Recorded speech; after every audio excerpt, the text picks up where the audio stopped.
الانسان من ساعه ما ربنا خلقه وهو بيحاول يحسن كفاءه اي حاجه بيستخدمها او اي مهمه بيعملها. وقبل ما نوصل لتحسين الديجيتال اكسبيرينس كان الانسان بيحاول يحسن تجربه حياته اليوميه. وواحده من جوانب التحسين اللي الانسان دايما كان بيسعى ليها هي تحسين استغلال المساحه. وتطبيقا على ده عملنا الترابيزات اللي ممكن تتطبق وتتشال في مساحه اصغر، او الباب ده المعروف بالاكورديون واللي بيفتح ويقفل بالعرض من غير ما ياخد من مساحه الاوضه اللي هو فيها. وبالتالي لما بدانا نحسن الديجيتال اكسبيرينس بدانا نفكر بنفس الطريقه، ازاي نقدر نستغل المساحه باحسن شكل. فزي ما استخدمنا فكره الاكورديون في حياتنا عشان نستغل المساحه، لقينا ان نقدر نستخدمها في الديجيتال اكسبيرينس لنفس الهدف. كومبوننت الاكورديون بيساعدنا في اليو اي ديزاين في عمليه عرض الداتا وتنظيمها، وليه مميزات كتير خلته من الكومبوننتس المحبوبه للديزاينرز. من اهمها انه بيقلل الفوضى، لانك مش محتاج تعرض كل الداتا في الصفحه، انت ممكن تعرض بس الهيدرز اللي بيعبروا عن العناوين الاساسيه في الصفحه. كمان انك من اول نظره تقدر تاخد اوفر فيو عن محتوى الصفحه او السكشن اللي احنا استخدمنا فيه الاكورديونز، لانهم بيلخصوا لك عناوين الصفحه او السكشن ده، وده طبعا بيقلل السكرولينج.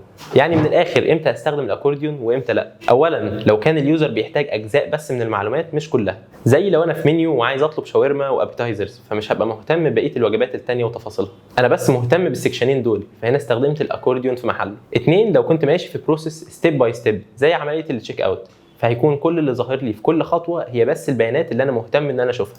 3 لو كانت الداتا في الصفحه مش معتمده على بعض، زي صفحه الفريكوينتلي اسكد كويستشنز اللي بتكون موجوده في اغلب المواقع. لكن خلي بالك لو كان اليوزر محتاج الداتا بشكل كامل عشان ياخد قرار، فهنا اظهار الداتا كلها اولى من تقليل السكرولينج او طول الشاشه. برضه لو كان المحتوى في الصفحه قليل، فاستخدام الاكورديون هيخلي الصفحه تبان كانها فاضيه، وممكن اليوزر يحس ان مفيش معلومات قيمه في الصفحه. الافضل هنا ان نخلي الداتا كلها ظاهره في الحاله الديفولت. وطبعا لو في سب ليفلز في المحتوى اللي في الصفحه، فمش افضل استخدام ان نخليهم اكورديونز جوه بعض، وممكن ابدا استخدم كومبوننتس ثانيه زي التابس مثلا، سواء جوه الاكورديون او بره. ودلوقتي وقت مشاركتك، قول لنا ايه الخطا في المثال ده في استخدام كومبوننت الاكورديون.